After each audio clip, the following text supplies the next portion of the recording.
الحمد لله نحمده ونستعينه ونستغفره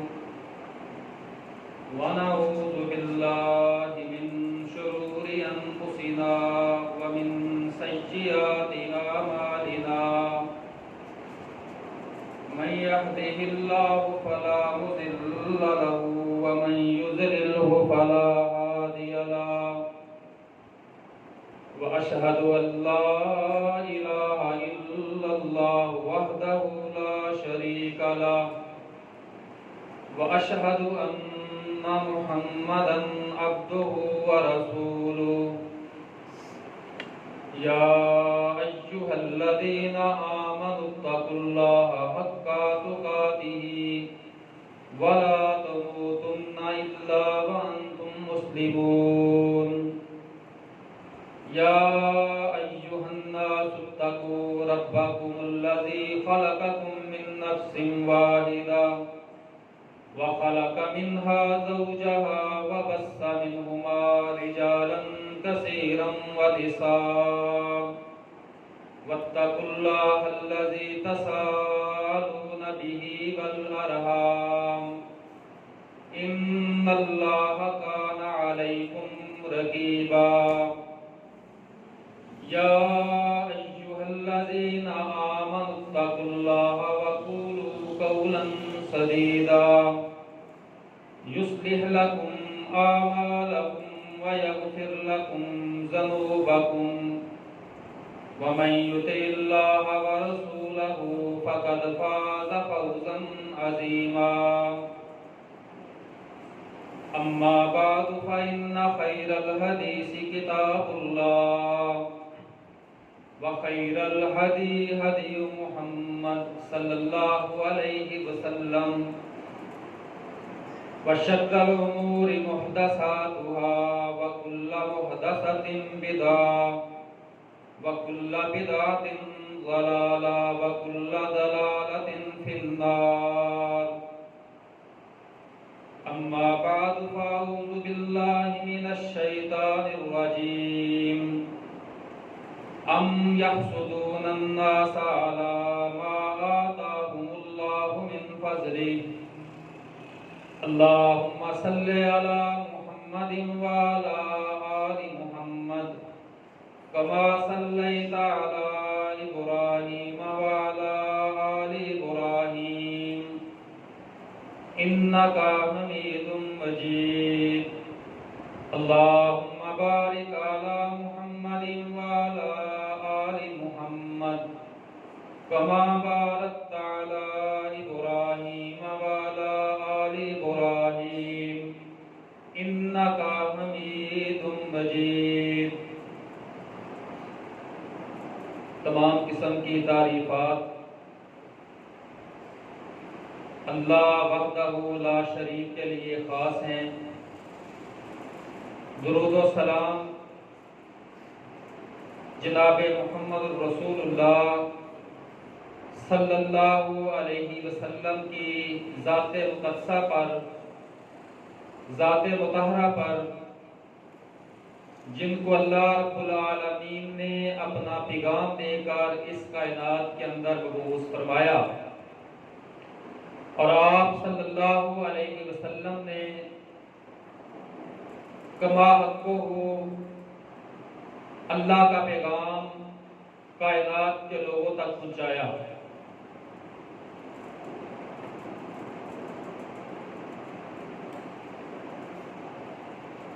ام یحسدون الناس علی ما آتاہم اللہ من فضلہ، اللہ رب العالمین فرماتے ہیں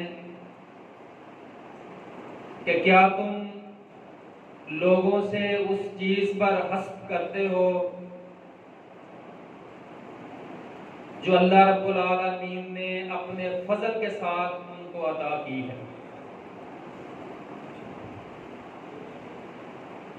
آج کے خطبہ جمعۃ المبارک میں ہم انشاءاللہ الرحمن ایک ایسی بیماری کا تذکرہ کرنا چاہتے ہیں جو بیماری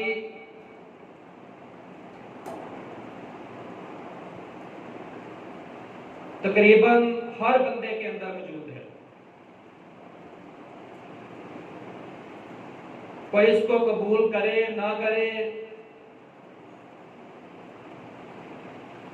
لیکن یہ بیماری عام پائی جاتی ہے، اور ہر بندہ یہ سمجھ رہا ہوتا ہے کہ میرے اندر یہ بیماری نہیں ہے۔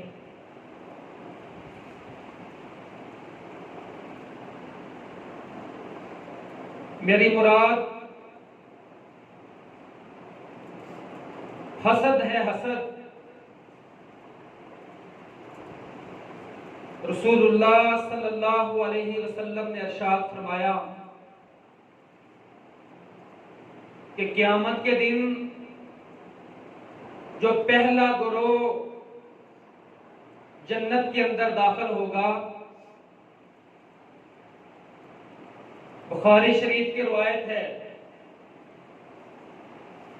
ان کے چہرے 14ویں رات کی چاند کی طرح چمک رہے ہوں گے۔ جنت کے اندر جو پہلا گروہ داخل ہوگا، ان کے چہرے 14ویں رات کے چاند کی طرح چمک رہے ہوں گے۔ پھر جو دوسرا گروہ شامل ہوگا، داخل ہوگا، آسمانوں پر جو روشن ستارے نظر آتے ہیں، بہت روشن ستارے جو ہیں، ان کی طرح ان کے چہرے چمک رہے ہوں گے۔ اور آگے کیا فرمایا؟ کہا ان کے دل ایک ہوں گے، جو جنت میں داخل ہوں گے ان کے دل ایک ہوں گے، ان کے اندر حسد اور بغض اور کینہ نہیں ہوگا۔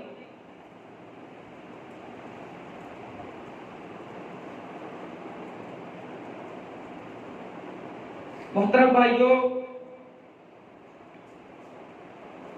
حسد اور بغض اور کینہ اور نفرت اور عداوت یہ ایک ہی خاندان ہے۔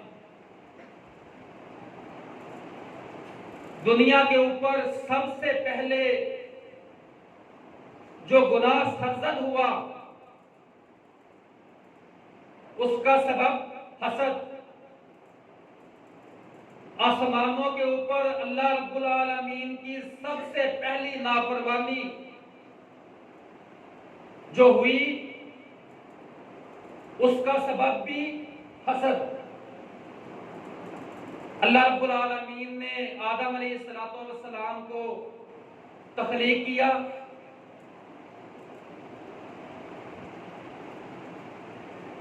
اور سب سے پہلی مخالفت اللہ رب العالمین نے فرشتوں سے کہا سجدہ کرو، انہوں نے سجدہ کیا، اور شیطان نے جو جنات میں سے تھا اس نے سجدہ کرنے سے انکار کر دیا، اور کیا اس نے کہا انا خیر منہ، میں اس سے بہتر ہوں، خلقتہ من الطین، اس کو اللہ تو نے مٹی سے پیدا کیا ہے اور مجھے آگ سے پیدا کیا ہے، میں اس سے بہتر ہوں، میں اس سے افضل ہوں، میں اس سے اعلیٰ ہوں۔ یہ حسد تھا اور تکبر تھا، جس کے سبب پہلی نافرمانی اللہ رب العالمین کے آسمانوں پر شیطان نے کی، سبب حسد تھا۔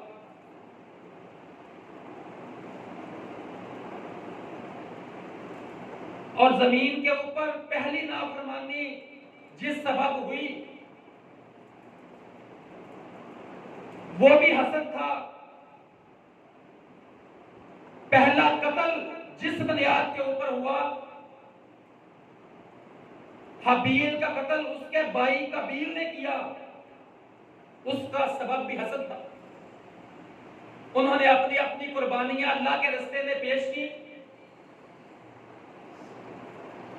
حابیل کی قربانی کو آسمانوں سے آگ آتی تھی، اور وہ جو چیز اللہ کے راستے میں پیش کی جاتی تھی اس کو کھا جاتی تھی۔ حابیل کی قربانی قبول ہو گئی، قابیل کی نہیں ہوئی۔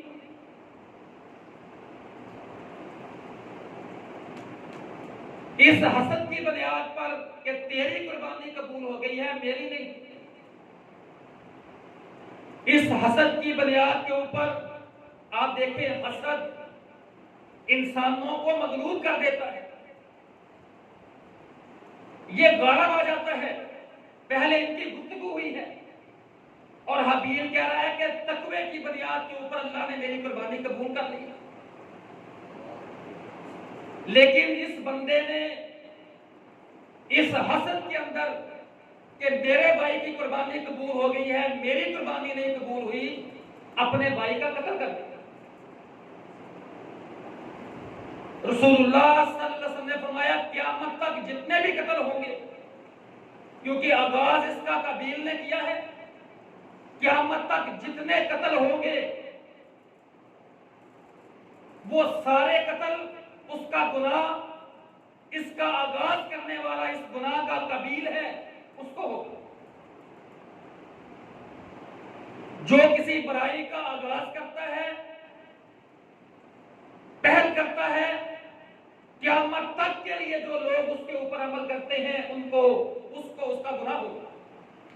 اور جو بندہ کسی خیر کا دروازہ کھولتا ہے، خیر کے لیے چابی بنتا ہے اور شر کے لیے تالا بننا چاہیے، جو خیر کے تالے کی چابی بنتا ہے، جو لوگ اس خیر پر چلتے ہیں، اللہ رب الرحمن قیامت تک اس خیر کے دروازہ کھولنے والے کو اللہ رب العالمین انعامات سے نوازتے ہیں اور اجر سے نوازتے ہیں۔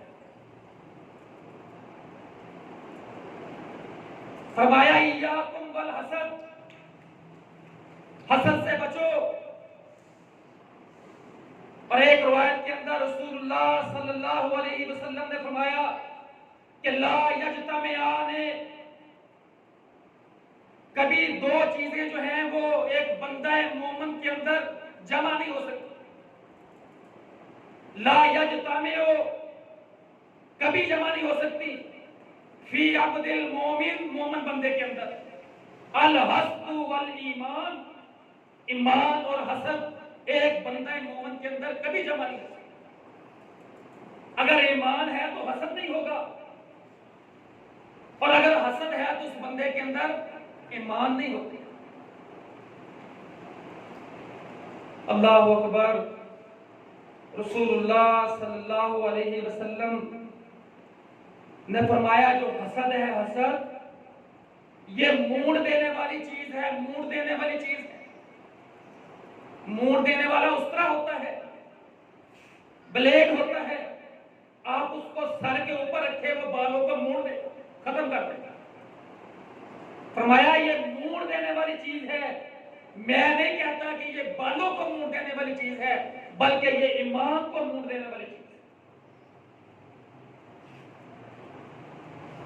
اور ایک روایت میں حسد نیکیوں کو اس طرح کھا جاتا ہے جس طرح آگ لکڑی کو کھا، سوکھی ہوئی لکڑی کو جس طرح آگ کھا جاتی ہے، اس طرح نیکیوں کو حسد کھا جاتا ہے۔ اور نیکی کتنی مشکل سے بندے کو حاصل ہوتی ہے، ایک نیکی کرتے ہوئے اس کے اندر کتنی چیزوں کا خیال رکھنا پڑتا ہے، اپنے آپ کو نیکی کرتے ہوئے خالص کرنا پڑتا ہے، کرنا پڑتا ہے، نیکی اللہ کے لیے للہیت ہونی چاہیے، پھر نیکی ملتی ہے۔ اور بندے کی نیکیوں کا انبار لگا ہوا ہو اور حسد کی آگ ان نیکیوں کو جلا دے تو محترم بھائیو یہ کتنے خسارے والی بات ہے، کتنے خسارے والی بات ہے کہ بندے کے پاس نیکیوں کا انبار ہو اور اس کی نیکیاں اس لیے ختم ہوتی چلی جائیں کہ وہ حسد کرتا ہے، لوگوں سے حسد رکھتا ہے۔ اللہ اکبر۔ محترم بھائیو جو بندہ حاسد ہوتا ہے نا وہ اپنی زندگی مطمئن نہیں گزار سکتا۔ حسد کرنے والا بندہ اپنی زندگی کو اطمینان کے ساتھ نہیں گزار سکتا، یہ بیچارہ بے چین ہے۔ کسی کے پاس کوئی نعمت آ جائے، کسی کے پاس اچھا مکان آ جائے، پہلے دولت نہیں تھی دولت آ جائے، پہلے وہ پیدل چلتا تھا سواری اچھی مل جائے، اس کو شہرت مل جائے، یہ حاسد بندہ جو ہے ہر ٹائم جیلسی فیل کرتا ہے، کہتا ہے اس کے پاس یہ نعمت کیوں آ گئی۔ یہ ایک اس کی شکل ہے کہ یہ جیلسی فیل کرتا ہے۔ یہ جو ہے نا وَمِن شَرِّ حَاسِدٍ إِذَا حَسَدَ، کہ میں حسد کرنے والے کے شر سے پناہ مانگتا ہوں۔ ایک حسد کی قسم یہ ہے کہ بندہ صرف یہ سوچے کہ اس کے پاس یہ چیز کیوں آ گئی ہے، یہ جیلسی ہے، اور اس کا دوسرا درجہ یہ ہے بندہ یہ سوچے کہ اس سے یہ نعمت چھن جائے اور میرے پاس کسی طرح آ جائے۔ پھر وہ تدبیر کرتا ہے، پھر وہ تدبیر کرتا ہے کہ اس سے یہ نعمت کیسے چھن جائے، اس بنیاد کے اوپر پھر اس کو نقصان پہنچانے کی کوشش کرتا ہے، اس بنیاد کے اوپر پھر قتل تک ہوتے ہیں۔ اس کی بنیاد کیا ہوتی ہے؟ حسد۔ رسول اللہ صلی اللہ علیہ وسلم نے فرمایا ایوکم، فرمایا ایاکم والظن فإن الظن أكذب الحدیث، تم بہت زیادہ بدگمانیوں سے بچا کرو، بدگمانیاں اکثر جھوٹ ہوتی۔ بدگمانی کیا ہے؟ آپ دو بندے کھڑے ہیں، آپ کی ان سے لگتی نہیں ہے، یا کوئی مسئلہ ہے یا مسئلہ نہیں بھی ہے، تو بندہ سوچتا ہے یہ جو بات کر رہے ہیں نا یقیناً میرے بارے میں کوئی نیگیٹو بات کر رہے ہیں، یہ دو بندے جو کھڑے ہیں نا یہ گل میرے بارے کر دیتے ہیں، میرے خلاف بات کر رہے ہیں۔ فرمایا ایاکم والظن، بدگمانی سے بچو، اکثر بدگمانیاں جھوٹ ہوتی ہیں۔ ہمارا معاشرہ آپ دیکھ لیں، عام طور پر ہم سب میں یہ بیماری پائی جاتی ہے، عورتیں کھڑی ہوں تب بھی، بندے کھڑے ہوں تب بھی، کہیں پر بیٹھ کے کوئی اپنی بات کر رہا ہو، تیسرا بندہ کہتا ہے یہ یقیناً میرے بارے میں بات کر رہا ہے۔ اور کیا فرمایا وَلَا تَجَاسَسُوا، ایک دوسرے کی جاسوسی نہ کیا کرو، وَلَا تَحَاسَسُوا، ایک دوسرے کی ٹو نہ لگایا کرو۔ آپ دیکھیں اسلام میرے محترم بھائیوں معاشرے کو کس طرح جوڑتا ہے۔ وَلَا تَجَاسَسُوا، جاسوسی نہ کرو۔ کیا ہمارا معاشرہ جاسوسی کرنے سے پاک ہے؟ کیا ہمارا معاشرہ ایک دوسرے کے بارے میں ٹو لگانے سے پاک ہے؟ ہم تو ڈھونڈتے پھرتے ہیں کہ کسی طرح کسی کی ٹو لگائی جائے، جاسوسی کی جائے، عیب تلاش کیے جائیں۔ اللہ اکبر۔ فرمایا کہ وَلَا تَنَافَسُوا، مقابلہ بازی نہ کیا کرو۔ مقابلہ بازی دین کے اندر جائز ہے۔ فرمایا لا حسد الا بِاثْنَتَيْن، حسد کرنا جائز نہیں ہے لیکن دو چیزوں کے اندر بندہ حسد کر سکتا ہے۔ لا حسد الا بِاثْنَتَيْن، بندہ حسد نہیں کر سکتا لیکن دو چیزوں کے اندر کر سکتا ہے۔ وہ کیا ہے؟ ایک، اللہ رب العالمین نے کسی کو قرآن کا علم دیا ہے اور وہ اس قرآن کے علم کے ساتھ راتوں کو قیام کرتا ہے، دن کو پڑھتا ہے، بندہ یہ حسد اور اس کو رشک کہتے ہیں کر سکتا ہے کہ اللہ رب العالمین مجھے بھی اس طرح کا قرآن کا علم دے اور میں قرآن کے علم کے ساتھ اپنے رب کے سامنے راتوں کا قیام کروں، بندہ یہ حسد اور یہ رشک کر سکتا ہے۔ اور دوسرا بندہ اس بندے سے رشک کر سکتا ہے، حسد کر سکتا ہے جس کو اللہ رب العالمین نے مال عطا دیا ہے اور دن رات کو اللہ کے راستے میں خرچ کرتا ہے۔ بندہ یہ سوچ سکتا ہے کہ اللہ مجھے بھی عطا کرے اور میں دن رات اللہ کے راستے میں خرچ کروں۔ اس کے علاوہ مقابلہ بازی، ایک دوسرے کو نیچا دکھانا، ایک دوسرے سے بڑھ کر کوئی کام کرنے کی کوشش کرنا کہ اگلا نیچے ہو جائے، میرا گریڈ دنیا معاشرے میں میرا سٹیٹس اپ ہو جائے، اسلام ہمیں اجازت نہیں دیتا۔ وَلَا تَحَاسَدُوا، اور ایک دوسرے کے ساتھ حسد نہ کیا کرو۔ وَلَا تَحَاسَدُوا، اللہ کے نبی نے فرمایا وَلَا تَدَابَرُوا، ایک دوسرے کے ساتھ پیٹھ پھیر کر نہ گزر جایا کرو. وَكُونُوا عِبَادَ اللَّهِ إِخْوَانًا، اور اللہ کے بندو آپس میں بھائی بھائی بن جائیں. اسلام میرے محترم بھائیوں ہمیں یہ معاشرہ دیتا ہے. ہمیں جوڑنے کے لیے آپ دیکھیں کتنی زبردست نبی علیہ السلام نے نصیحت فرمائی. یہ ساری وہ چیزیں ہیں جس کے سبب مسلمان آپس میں منتشر ہوتے ہیں. جسوسیاں نہ کرو، ٹو نہ لگاؤ، مقابلہ بازی نہ کرو، حسد اور بغض اور کینہ نہ رکھو، ایک دوسرے سے پیٹھ نہ پھیرو. پیٹھ نہ پھیرو وہ کیا چیز ہے؟ میں بڑا ہوں، میں اسے کیا سمجھتا ہوں؟ یہ 2 ٹکے کا بندہ ہے. میری برادری بڑی ہے، میرا خاندان بڑا ہے، میرا اسٹیٹس اونچا ہے، میں معاشرے میں زیادہ عزت والا ہوں. نہیں، اللہ کی قسم اسلام ہمیں کہتا ہے کہ اللہ کے نزدیک بہتر وہ ہے. نہ اللہ رنگ دیکھتا ہے، نہ اللہ رب العالمین کسی کی برادری دیکھتا ہے. اللہ دیکھتا ہے تقوی میں کون آگے. معیار اللہ کے نزدیک کیا ہے؟ تقوی، پرہیزگاری. تم جتنے زیادہ اپنے رب سے ڈرنے والے ہو اتنے زیادہ اپنے اللہ کے قریب. وَكُونُوا عِبَادَ اللَّهِ إِخْوَانًا، اللہ کے بندو بھائی بھائی بن جاؤ.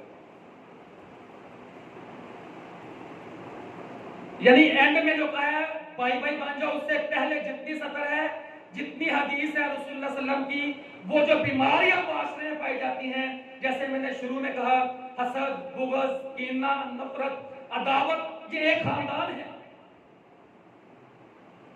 معاشرے کو توڑتی ہیں یہ چیزیں. اللہ اکبر. حدیث میں آتا ہے رسول اللہ صلی اللہ علیہ وسلم مسجد میں بیٹھے ہوئے ہیں، صحابہ کرام پاس بیٹھے ہوئے ہیں، اور اللہ کے نبی علیہ السلام کے سامنے ایک بندہ مسجد میں داخل ہوتا ہے. تو اللہ کے نبی علیہ السلام فرماتے ہیں آپ اس کے آنے سے پہلے کہ ایک بندہ بھی مسجد میں داخل ہوگا تو وہ جنتی ہے، جس نے جنتی دیکھنا ہے اس کو دیکھ لو. عبداللہ بن عمر رضی اللہ تعالیٰ کہتے ہیں میں دیکھ رہا ہوں بندہ ایک داخل ہوا، صحابہ بھی دیکھ رہے. دوسرے دن بھی اسی طرح ہوا، تیسرے دن بھی اسی طرح ہوا. کہتے ہیں عبداللہ بن عمر رضی اللہ تعالیٰ عنہ میں ان کے پیچھے لگ گیا اور میں نے درخواست کی کہ میں آپ کے گھر میں 3 دن تک قیام کرنا چاہتا ہوں، رہنا چاہتا ہوں. انہوں نے اجازت دے دی. کہتے ہیں میں ان کی عبادت کا شیڈول چیک کرنے کے لیے گیا کہ یہ کون سا عمل کرتے ہیں کہ نبی علیہ السلام نے ان کو بشارت دی ہے. ان کا عمل کون سا ہے؟ ان کی ٹو صحابہ کرام کی ٹو کیا تھی؟ تلاش کرے کون زیادہ اچھی نیکیاں کرتا ہے، اس کے سبب اس کو جنت ملتی ہے. اور ہماری ٹو جسوسی کیا ہوتی ہے کہ میں کسی کے ساتھ اس لیے رہوں کہ اس کی خامیاں تلاش کروں، اس کے عیب تلاش کروں، اس کی کمزوریاں تلاش کروں، پھر معاشرے میں اس کو بدنام کروں. صحابی کہتا ہے 3 دن تک میرا قیام تھا، راتیں بھی رہا، دن بھی رہا، ساتھ اس کے میں نے عبادات بھی کی جس طرح کی وہ عبادت کرتا تھا میں نہیں کرتا تھا، کوئی خاص چیز نہیں تھی. کہتے ہیں 3 دن کے بعد میں نے پوچھا کہ میں نے اللہ کے نبی علیہ السلام سے آپ کے متعلق یہ بات سنی تھی اور میں آپ کے پاس اس لیے رہا ہوں، تو آپ کون سا عمل کرتے ہیں کہ اللہ کے پیغمبر علیہ السلام نے آپ کے لیے جنت کی بشارت دی؟ کہنے لگے یہ عمل تو میرا اپنے رب کے ساتھ تھا، لیکن اگر آپ پوچھ رہے ہیں تو میں آپ کو بتاتا ہوں کہ جب میں رات کو اپنے بستر پر سونے کے لیے لیٹتا ہوں تو اپنے دل کو اپنے مسلمان بھائیوں کے لیے صاف کر لیتا ہوں. اپنے دل کو اپنے مسلمان بھائیوں کے لیے صاف کر لیتا ہوں. میرے سمیت میرے محترم بھائیوں، ہم ٹٹولے اور ہم دیکھیں کہ اس چھوٹے سے دل کے اندر جب ہم سوتے ہیں رات کو، صحابی کہتا ہے میری پلاننگ یہ ہے کہ میں سارے لوگوں کو معاف کر کے دل صاف کر کے سوتا ہوں. اور ہماری پلاننگ کیا ہوتی ہے کہ صبح اٹھ کر میں نے کس کے اوپر کوئی الزام لگانا ہے اور کس کے کپڑے اتارنے ہیں اور کس کو معاشرے کے اندر بے عزت کرنا ہے. ہمارے معاشرے میں ہماری پلاننگ یہ. اس چھوٹے سے دل کے اندر کتنا حسد ہے اور بغض ہے اور کینہ ہے اور نفرتیں ہیں اور دشمنیاں ہم نے پالی ہوئی ہیں اور بوجھ اٹھایا ہوا ہے. اللہ کی قسم ہمارے دل اپنے مسلمان بھائیوں کے لیے صاف ہے. ایک صف میں کھڑے ہونے والے, ایک رب کے سامنے جھکنے والے, ایک اللہ کی عبادت کرنے والے, پاؤں سے پاؤں ملا کر کھڑے ہونے والے, لیکن دل اپنے صاف نہیں ہے. دل صاف نہیں ہے. چھوٹی چھوٹی باتوں پہ حسد, بغض, کینہ, نفرتیں. اور عورتوں میں یہ بیماری تو بہت زیادہ پائی جاتی ہے, مردوں بھی پائی جاتی ہے. عورتوں میں تو اس قدر ہے, کسی کا بچہ کوئی اچھے کپڑے پہن لے تو اس پر حسد, کوئی بندہ اچھے کپڑے پہن لے اس پر حسد, کوئی بندہ اچھا جوتا پہن لے اس پر حسد, کوئی اپنا مکان اچھا بنا لے اس پر حسد. یہ عام بیماری میرے محترم بھائیوں معاشرے کے اندر پائی جاتی ہے. یہودیوں نے مدینہ کے پاس پہلے آ کر آباد کاری کر لی تھی اور وہ کہتے تھے, کسی سے لڑائی ہوتی تھی نا تو وہ کہتے تھے کہ ہم میں سے ایک نبی آنے والا ہے, پھر اس کے ساتھ مل کر تمہارے ساتھ مقابلہ کریں گے. بنی اسحاق میں سے جتنے پیغمبر آئے ہیں بنی اسحاق سے. جب رسول اللہ صلی اللہ علیہ وسلم تشریف لائے, اسماعیل علیہ السلام کی اولاد میں سے آئے, یہودیوں کو اس حسد نے کھایا اور اس حسد کی بنیاد کے اوپر انہوں نے اسلام قبول نہیں کیا کہ نبی ہمارے جو جدے, ہمارے جو باپ ہیں اسحاق علیہ السلام, ان میں سے نبی نہیں آیا, اسماعیل علیہ السلام سے آئے ہیں. اس بنیاد کے اوپر انہوں نے اسلام قبول نہیں کیا. سبب حسد کہ نبی ہم میں سے کیوں نہیں آئے. قریش کے لوگوں نے اسلام قبول کیوں نہیں کیا. آپ اللہ کا قرآن کھول لیں, وہ کہتے تھے یہ قرآن جو اترا ہے یہ ہم میں سے جو بڑے لوگ ہیں, چودھری ہیں, ان کے اوپر قرآن کیوں نہیں اترا. اس بندے کے اوپر یہ قرآن اترا ہے جو کل تک چند جو درہم ہیں, چند روپے ہیں, ان کی خاطر لوگوں کی بکریاں چراتے تھے. جو یتیم تھے, اللہ رب العالمین نے یہ قرآن ان کے اوپر کیوں اتارا ہے, ہمارے اوپر کیوں نہیں اتارا. یہ بھی حسد تھا ان کا. اور کئی دفعہ یہ حسد اسلام اور حق کو قبول کرنے کے اندر رکاوٹ بن گئی. مغیرہ بن شعبہ رضی اللہ تعالیٰ عنہ کہتے ہیں کہ جو چیز سبب بنی نا میرے اسلام قبول کرنے کا, وہ ابو جہل ہے. کہتے ہیں ابو جہل اور میں جا رہے ہیں, رسول اللہ صلی اللہ علیہ وسلم سامنے سے تشریف لا رہے ہیں, خوبصورت چہرے کے ساتھ, اکرم الانبیاء, افضل الانبیاء نبی علیہ السلام تشریف لا رہے ہیں اور پاس آ کر ابو جہل کو دعوت پیش کرتے ہیں. کہتے ہیں جو میں بات کرتا ہوں وہ حق ہے, اس کو قبول کرو. تو ابو جہل کیا کہتا ہے؟ کہتا ہے اللہ کی قسم اگر مجھے پتا ہو نا تو سچ کہتا ہے تو میں تیرے اوپر ایمان لے آؤں, تیری بات مان لوں. ابھی اللہ کے نبی اسلام گزر کر گئے ہیں. تو ابو جہل مغیرہ بن شعبہ ابھی اسلام قبول نہیں کیا, ان سے کہتا ہے اللہ کی قسم یہ محمد صلی اللہ علیہ وسلم جو بات کرتے ہیں یہ سچ بات کرتے ہیں. کہا کہ قبول کیوں نہیں کرتا؟ کہتا ہے آج مکہ کی پنچایت کس کے گھر کے اندر لگتی ہے؟ میرے گھر کے اندر. ابو جہل کہتا ہے مکہ کے اندر جو پنچایت لگتی ہے چودراہٹ میری ہے, میرے گھر کے اندر لگتی ہے, اور اگر میں نے محمد کی بات کو مان لیا صلی اللہ علیہ وسلم پھر مجھے اس کی بات کو تسلیم کرنا پڑے گا. کئی دفعہ چودراہٹ اور ہٹ درمی اس چیز کا باعث بنتی ہے, حسد اس چیز کا باعث بنتا ہے کہ بندہ حق بات کو قبول بھی نہیں کرتا. تو میرے محترم بھائیوں, حسد بیچارہ یہ جلتا اور اڑتا ہی رہتا ہے. کہتے ہیں کہ دوست فیل ہو جائے نا تو پھر دکھ ہوتا ہے. دوست فیل ہو جائے تو تو دکھ ہوتا ہے، اور اگر دوست فرسٹ آ جائے پھر زیادہ دکھ ہوتا ہے۔ فیل ہونے پر دکھ ہوتا ہے لیکن اس کے فرسٹ آنے پر زیادہ دکھ ہوتا ہے۔